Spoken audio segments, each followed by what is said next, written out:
everyone, welcome back to Let's Talk. My name is John, and today we're here to talk about the latest film from Pixar, Elemental. But before we dive into that, if you are a fan of 4K Blu-ray reviews, movie reviews, lists, and podcasts, we try to do them all here on the channel, and nothing would help this channel out more than by just simply liking this video and subscribing to the channel. So Elemental was released in June of 2023. It is directed by Peter Sohn, who's been working with Pixar for a very long time. He also directed The Good Dinosaur from 2015. And Pixar's been going through quite a little bit of a rough patch here, you know, after the failures of last year's Lightyear, and really just how they've kind of been struggling since the movie Onward came out. A lot of their films have been going direct to Disney Plus and not getting the kind of love that the old Pixar films used to get, like movies like the Toy Story franchise, Ratatouille, the Incredibles films. They've kind of been, you know, looked at as like the second or third animation studio here, where they used to be the top of the mountain with other animation studios like Illumination, and even Disney's own animation studio used to strive to be Pixar, because they used to put out these emotional animated films that used to reach not just kids but adults also. It was the kind of film that the entire family can go to and get something out of it, and they were always emotional films that were going to make you feel. But Pixar has not been looking like themselves as of late, even though Turning Red, that came out last year, was one of the best animated films that they have probably put out in years and is a fantastic film on its own. But Elemental, for me, does kind of feel like a return to form. We get great voice actors in here, such as Leah Lewis, Mamadou Athie, I know I pronounced that name wrong, and you also get a great little performance in here from Catherine O'Hara as probably the most recognizable name on the voice actors list. But everybody does a great job in their voice acting. This is actually a romantic comedy film, and it's also an immigrant story. It's a story about interracial relationships. Can they work? All told in just a beautiful animated Pixar film, which saying that Pixar nails the animation is an understatement. Pixar always nails the animation, but this one is just beautiful. It pops off the screen. You know, we get fire and water. All those animation effects are just gorgeous. It might be their best looking film that they have ever released, but I feel like every film that they release is their new best looking film, because they're just always working on the technology and it's always going to come out looking good. That's one thing. Even if you don't feel like the story or the plot nail it, the animation always will. But the plot of this movie is actually pretty simple and something you've probably seen in other rom-coms before.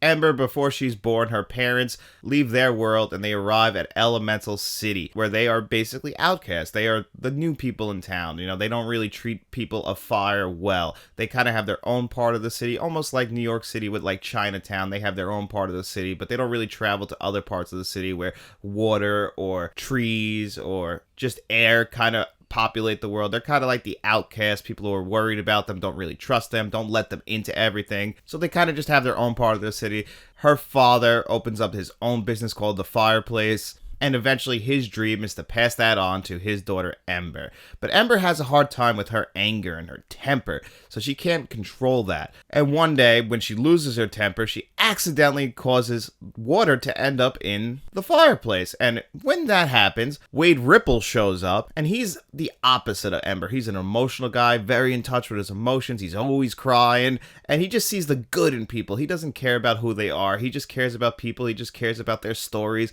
He cares about everybody and everything, which, you know, Ember has that in her, but she's just never been able to explore that because she's always living for other people. So now they kind of start to develop a relationship, and from that point on, we got ourselves a movie, and a really good emotional movie at that. I would be lying if I said in the theater I didn't get that, you know, that chill up my spine where you kind of felt like, oh, tears are going to start rushing to your face because of what's going on screen, which is what I always expected from the old Pixar. When I went to a Pixar movie in theaters, I always expected to walk out of there with not dry eyes, I'll tell you that.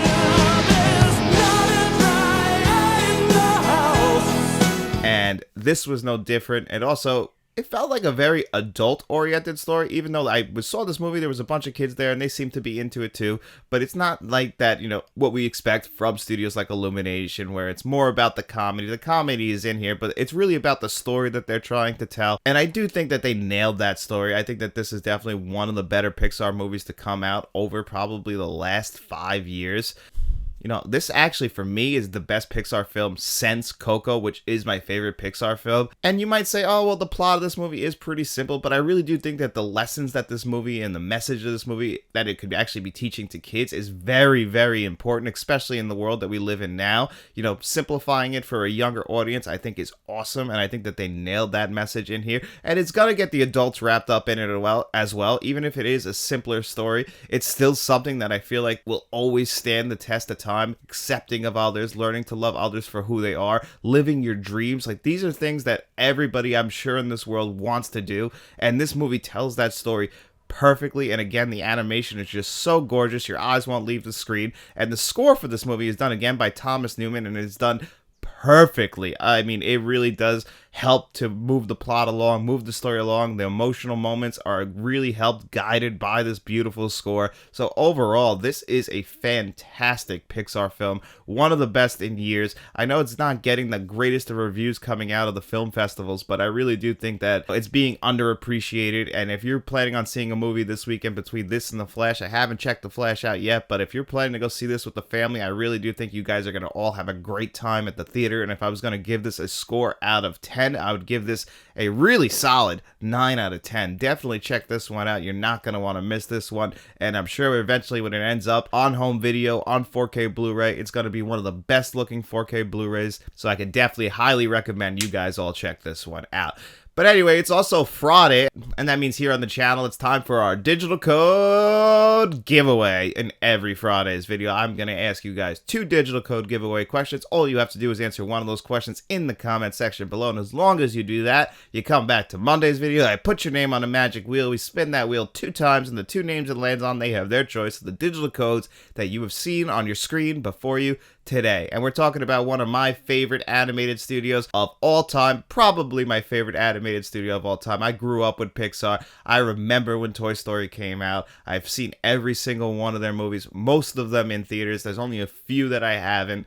And usually, for the most part, I walk out of that theater pretty damn happy. But I want to know, what is your favorite Pixar film? And maybe you're not a fan of Pixar. So the other question will be just, what is your favorite animated film? Let me know the answer to those questions in the comment section below. And then, guys, don't forget to come back to Monday's video to find out if you are the lucky winners. And also, guys, I want to make sure you guys have a great weekend. And while you guys are out there having that great weekend, make sure you like this video, subscribe to the channel, because that really does help us out. And then just simply tell all your friends about us, and we'll be seeing you around.